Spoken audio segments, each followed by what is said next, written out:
Em 1930, no coração do sertão baiano, na região de Jeremoabo, vivia Dona Alzira, uma senhora de quase 80 anos cuja história se confundia com as próprias dores da terra seca onde morava.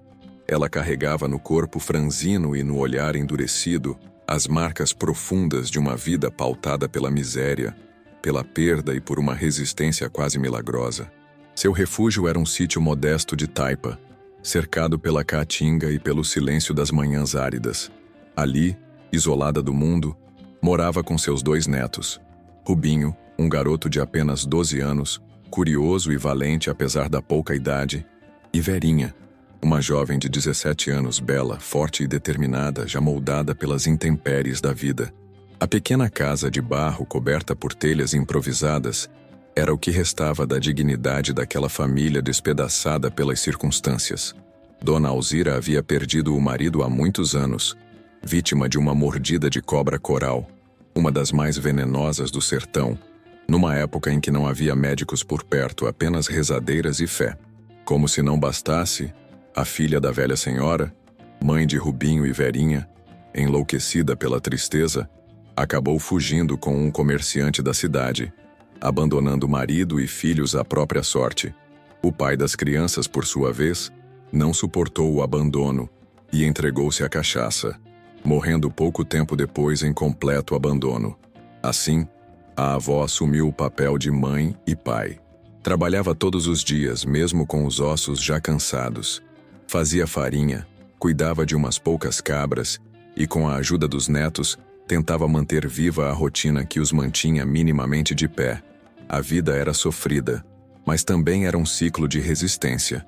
Eles plantavam, colhiam, e vez ou outra conseguiam levar algo à feira da cidade para vender.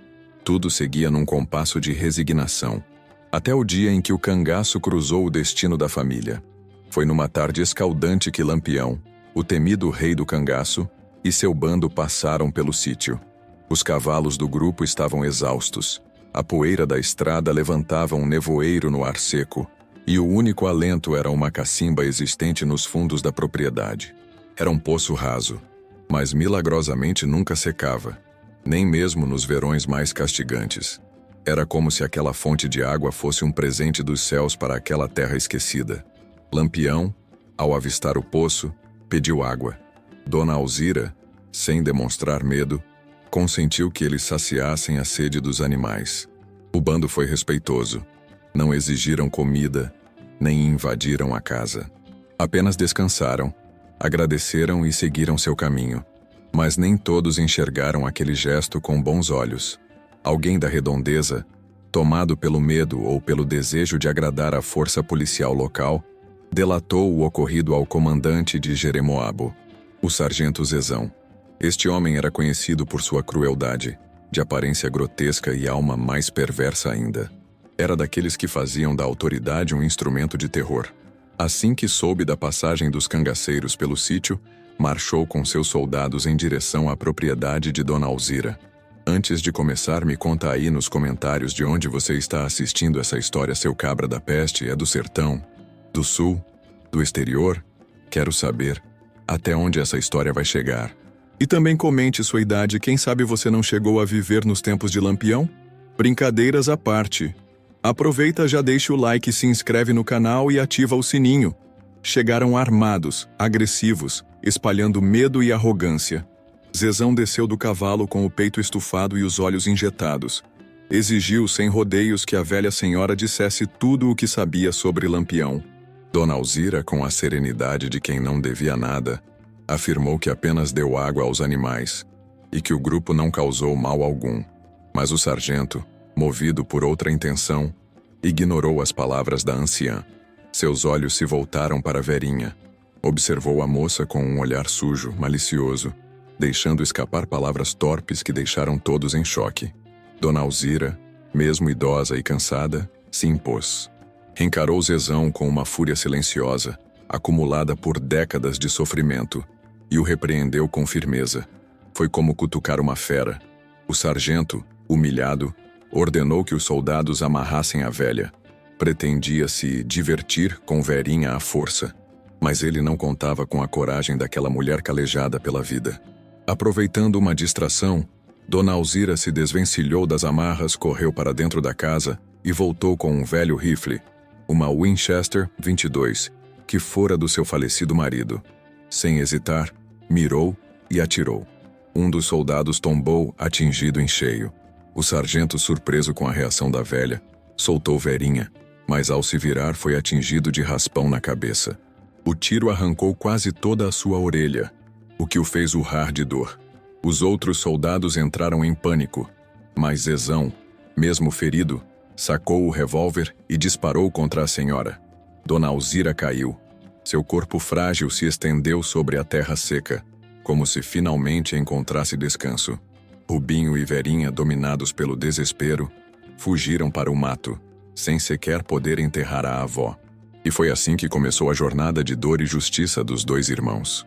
Durante 2 dias inteiros, Rubinho e Verinha caminharam pelo sertão, guiados apenas pela intuição e pela lembrança da avó caída ao chão. O sol queimava as peles já feridas, a boca seca pedia por água, e o estômago vazio implorava por qualquer migalha. Dormiram entre pedras, fugiram de cobras e escutaram o uivo distante dos lobos do mato. Mas acima de tudo, o que os mantinha de pé era a fúria silenciosa de Verinha, uma chama que ardia por justiça, não só pela morte de Dona Alzira, mas também por todas as desgraças que a vida havia lhes imposto. No 3º dia, exaustos, os irmãos cruzaram com um grupo de homens armados. Eram os cangaceiros de Lampião. Vestiam roupas rústicas e coloridas com cartucheiras cruzando o peito, chapéus de couro enfeitados com moedas e estrelas de 5 pontas. Cada passo deles exalava perigo e autoridade. Mas, estranhamente, não houve ameaça, apenas surpresa. Lampião, montado em seu cavalo, reconheceu os irmãos. Eram os jovens do sítio da Cacimba. A moça, de olhar assustado, se aproximou. Suas palavras saíam entrecortadas, mas claras. Contou tudo o que havia acontecido desde que o bando partira. Descreveu o ataque da polícia, o abuso do sargento, a coragem da avó e o horror de vê-la tombar sob os tiros da injustiça. Maria Bonita, companheira fiel de Lampião e figura materna para muitos no bando, ficou comovida. Desceu do cavalo, se aproximou de Verinha e a abraçou como se fosse sua filha. Sem dizer uma palavra, entregou-lhe a própria montaria. Ela e Lampião seguiram juntos na garupa do mesmo animal, enquanto os jovens iam à frente, guiados como parte da família. Lampião, embora cruel com os inimigos, tinha um código de honra que seguia à risca. Respeitava quem o respeitava. E, acima de tudo, odiava covardes como Zezão, homens que usavam a farda como desculpa para oprimir os mais fracos. Naquela mesma noite, Lampião reuniu seu bando em volta da fogueira. O luar iluminava os rostos marcados dos cangaceiros. Enquanto mastigavam carne seca e preparavam o café no bule chamuscado, o capitão falou sério. Pediu que Verinha contasse cada detalhe novamente. A jovem, agora mais firme, repetiu a história, mas dessa vez com uma determinação cortante na voz. Disse que não queria que ninguém matasse o sargento por ela. Queria fazer isso com as próprias mãos. A resposta surpreendeu até os cabras mais experientes. Cangaceiros acostumados à morte olharam uns para os outros em silêncio. Lampião coçou o queixo, pensativo. E então, com um leve sorriso nos lábios, comentou com seus homens mais próximos. Nunca vi moça tão bonita com alma tão valente. Decidiu que ela teria sua chance, mas não antes de estar preparada. Durante as semanas seguintes, Verinha foi treinada por Maria Bonita e pelos próprios cangaceiros. Aprendeu a atirar com precisão, a montar com firmeza e a usar o olhar como arma. Entre risos e lágrimas, se transformou. Já não era apenas uma jovem ferida, era uma força em formação. Rubinho, embora ainda menino, também participou dos treinos. Mas ele sentia algo diferente. Mais do que vingança, ele queria reconstruir. Queria voltar ao sítio, plantar feijão, cuidar das cabras. Verinha entendia. Cada um reagia à dor de uma forma. A dela pedia sangue. 1 mês depois, Lampião recebeu notícias de seus espiões. O sargento Zezão havia se refugiado por alguns dias na fazenda da própria mãe. Costumava ir para lá nos fins de semana, sozinho, sem a guarda dos soldados. Um lugar tranquilo, cercado por uma lagoa onde gostava de se banhar nu, como se nada pudesse lhe acontecer. Era a chance que esperavam. Na noite combinada, um pequeno grupo de cangaceiros, incluindo Verinha, Maria Bonita e o próprio Lampião, se escondeu entre as árvores que margeavam a lagoa. O luar refletia na água parada. Os grilos cantavam, ignorantes do que estava prestes a acontecer. Horas se passaram até que Zezão apareceu. Desceu do cavalo rindo sozinho, assobiando uma canção debochada.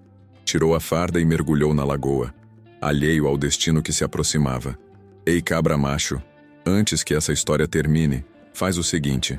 Comenta aí embaixo de onde tu tá assistindo. É do sertão rachado de sol? Do sul gelado? Ou tá acompanhando lá do estrangeiro com saudade da terrinha? Quero ver até onde Lampião vai fazer poeira com essa história. E aproveita, me diz tua idade também. Vai que tu viu essas histórias de perto e tá escondendo o jogo, hein? Agora sim, se essa história te arrepiou, já mete o dedo no like, se inscreve no canal e ativa o sininho, que aqui só vem história braba. Quando emergiu, sentiu algo errado. Na margem, sob a sombra de um juazeiro, viu uma figura familiar. Lampião, de braços cruzados, chapéu de couro tombando sobre os olhos. Saia dessa água, cabra. A gente tem que conversar. E não vai ser bom pra você, não. Zezão congelou. Quando tentou correr, avistou Verinha. Ela surgia lentamente da mata, rifle em punho, como uma sentença viva. Seus olhos eram 2 punhais. A jovem se aproximou e falou, fria como o aço. Você tentou me desonrar. Matou minha avó. Hoje é o fim da sua história. Zezão tentou balbuciar alguma desculpa, mas era tarde. Verinha se aproximou lentamente, como uma onça prestes a dar o bote. Cada passo dela sobre a terra seca soava mais alto que o próprio silêncio. Zezão, nu e indefeso, tremia de medo. Seus olhos pulavam das sombras para a arma, depois para o rosto da moça. Mas ali não havia piedade. Havia apenas justiça. Parece que tá faltando uma orelha aí, sargento, disse ela com um tom de ironia gelada. Vamos consertar isso. Apontou o rifle com firmeza. O cano encostou na lateral do rosto de Zezão. Ele tentou dizer algo, talvez implorar, talvez explicar, mas a voz não saiu. Verinha puxou o gatilho. Um estampido cortou a noite. A segunda orelha foi levada com a mesma violência da primeira. O sargento gritou como um bicho ferido. A água da lagoa se tingiu de sangue, e o eco da dor se espalhou pela mata. Aquela não era apenas uma vingança física. Era simbólica. Era um recado para todos os homens que achavam que poderiam humilhar e destruir os outros impunemente. Mesmo entre os cangaceiros, homens acostumados a ver sangue escorrer como suor, houve um momento de silêncio. Alguns abaixaram a cabeça em respeito. Outros trocaram olhares surpresos. Lampião, por sua vez, permaneceu imóvel, observando a jovem com atenção. Não era apenas uma execução. Era um ritual de justiça. Zezão, agora ajoelhado e coberto de sangue, implorava por misericórdia. Chorava, soluçava, como um menino apavorado. Mas Verinha estava impassível. Não havia lágrimas em seus olhos, nem tremor em suas mãos. Ela já havia chorado tudo o que tinha para chorar quando segurava o corpo sem vida de sua avó. Ergueu novamente o rifle, apontando desta vez para o centro da testa do sargento. A ponta da arma parecia pesar toneladas, mas sua determinação era ainda mais pesada. Agora sim, tá bonitinho, sem nenhuma orelha, igualzinho. Vai pro inferno, demônio, murmurou, e então disparou. O corpo de Zezão tombou para trás, caindo de costas dentro da água rasa da lagoa. Um último jorro de sangue manchou a superfície, formando círculos vermelhos que se espalharam lentamente.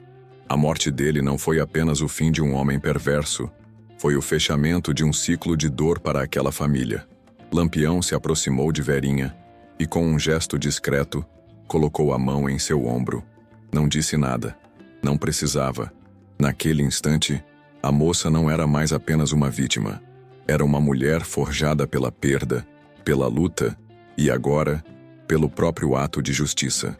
O grupo se dispersou silenciosamente pela mata, deixando o corpo de Zezão à mercê dos urubus e da terra.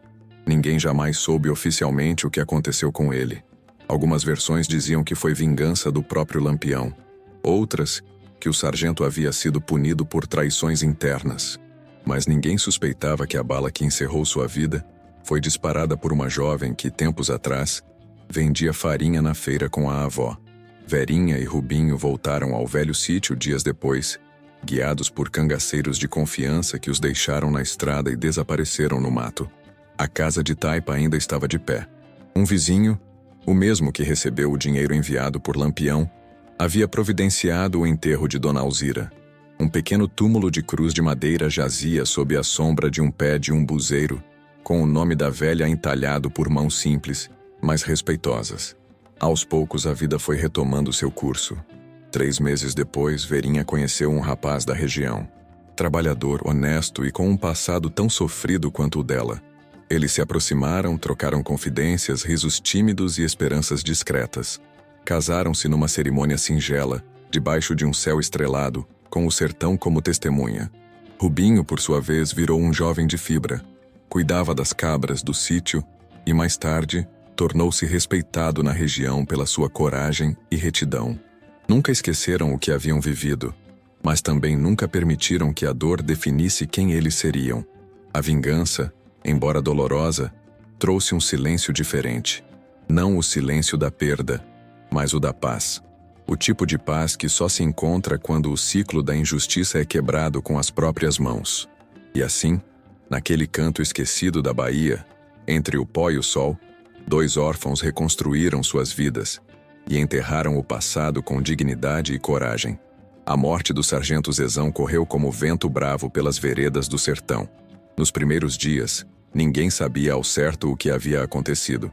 A fazenda da mãe do sargento foi encontrada com a casa fechada e os animais soltos, e na lagoa, o corpo de Zezão jazia em estado avançado de decomposição, com o rosto irreconhecível e o uniforme jogado à margem, manchado de sangue seco. Os boatos se espalharam com velocidade. Alguns diziam que fora morto por Lampião em pessoa. Outros juravam que fora castigado pelos próprios soldados, cansados das suas crueldades. Mas ninguém suspeitava da verdadeira autora do ato. Verinha e Rubinho, agora morando no sítio reconstruído com esforço e ajuda de vizinhos solidários, ouviam as histórias calados. Sabiam que o silêncio era o escudo mais forte contra a curiosidade do povo. E o povo, por sua vez, talvez por sabedoria ou por medo, não insistia em perguntas. A verdade é que muitos, no fundo, sentiram alívio. Zezão era temido por todos. Suas visitas às vilas e povoados eram acompanhadas de angústia. Mulheres se trancavam com os filhos, homens evitavam olhar em seus olhos, e ninguém ousava desobedecê-lo. Sua morte, portanto, foi vista quase como um livramento. Ninguém lamentou. Houve quem fizesse promessa a santo agradecendo pela notícia. A mãe do sargento, já idosa, recusou-se a sepultá-lo em sua terra. Disse que, filho que vive na desgraça, morre na lama. E assim, um grupo de soldados enterraram o corpo sem cerimônia em uma cova rasa afastada da cidade. Nem cruz teve. O tempo passou, como sempre passa no sertão. Seco, lento, mas firme. A história virou lenda. Uns contavam que o próprio Lampião havia cortado as orelhas do sargento. Outros diziam que foi um castigo enviado por Deus. O nome de Verinha nunca surgiu. Ela seguiu sua vida como mulher do campo, esposa dedicada, mãe de 3 filhos e exemplo de coragem silenciosa para todos da região. Rubinho tornou-se vaqueiro respeitado e, mais tarde, vereador do município. Defendia os humildes com fervor e nunca deixou que o povo esquecesse da importância da justiça, mas sem nunca citar nomes, nem levantar o véu da história verdadeira. E assim, a memória de Dona Alzira foi honrada. Na entrada do sítio, Verinha mandou erguer uma pequena capelinha de pedra onde rezava todos os domingos com os filhos. No altar havia uma foto antiga da avó, vestida com o traje simples do sertão e segurando uma cuia d'água, símbolo do que foi sua última atitude, oferecer vida a quem tinha sede, mesmo num mundo tão seco de compaixão. O povoado de Jeremoabo, por sua vez, aprendeu uma lição. Não se enfrentava a violência com mais covardia. E mesmo os mais humildes tinham direito à dignidade. O legado de Verinha não estava em palavras, mas em exemplos. E foi assim que, sem levantar bandeiras, sem buscar fama, ela se tornou lenda viva do sertão.